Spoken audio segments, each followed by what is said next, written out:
Brian. Thanks, Steve. Well, take a look at this picture. Another scare in the sky. Severe turbulence throws passengers right out of their seats. All right, this morning, the simple way to save your own child's life and so much more and securing your own life with our safety and security expert, Bill Stanton. Now, Bill, thanks for joining us today. Thank you. You heard about this incident. Let's first start with the advice you give moms and any parents with kids on the plane.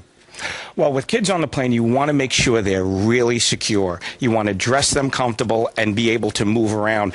You, unfortunately, wouldn't be dressed for travel with your dress and your high heels. No, with my 3 kids, I'm ready to run at any point, so I've got comfy shoes on. Comfy shoes, quick ties, pants. What about, I mean, in this situation, we hear about this infant being thrown, the baby being thrown out of the person's arms and landing on another seat, thankfully unharmed as far as we know.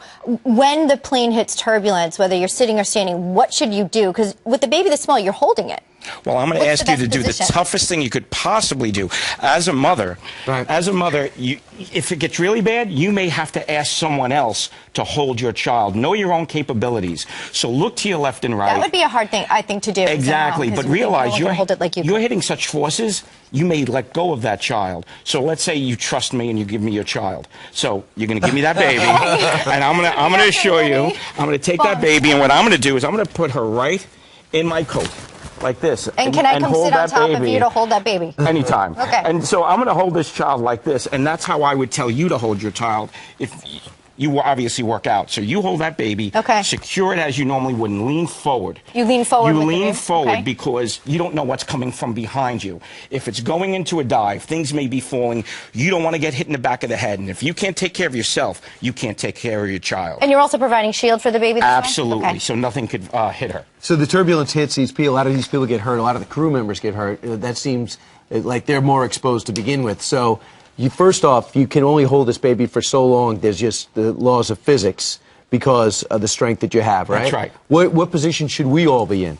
Well, first thing, we need to put our seatbelts on. So we have our seatbelts on, and you know what? The only time you're going to take the seatbelt off is go to the bathroom. If we actually listen to our flight attendants and what they say to us, don't take this off. That's number one.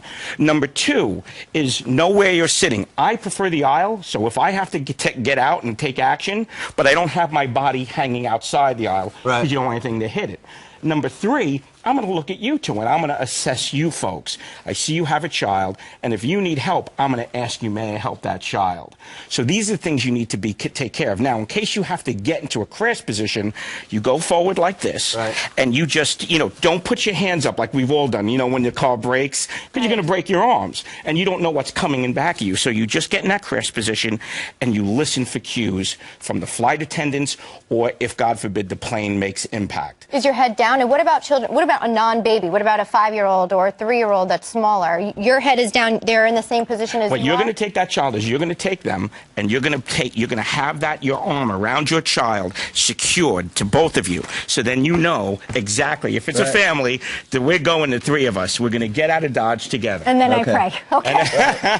But this would be an interesting sitcom if we were a family. But I'll tell you, so all this happens. The thing that is about turbulence is you don't usually hear announcements about turbulence. Sometimes you just hit it. You could be walking, and all of a sudden you're in an unpredictable situation. The plane could drop suddenly.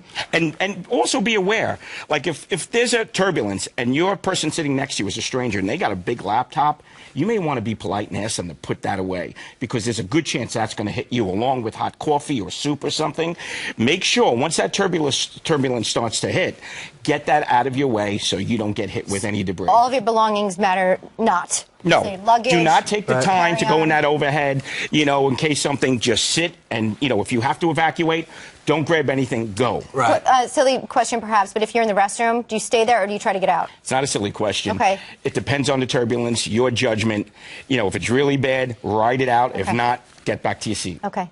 Thank you. All right. Thank you. All right. Hey, Bill Stanton, great job. Thanks so much. Feel better. That is the way you have a beautiful baby. Knows you have the scarf to cover your mouth. In case of smoke. All right. Steve, tell us what's coming up next.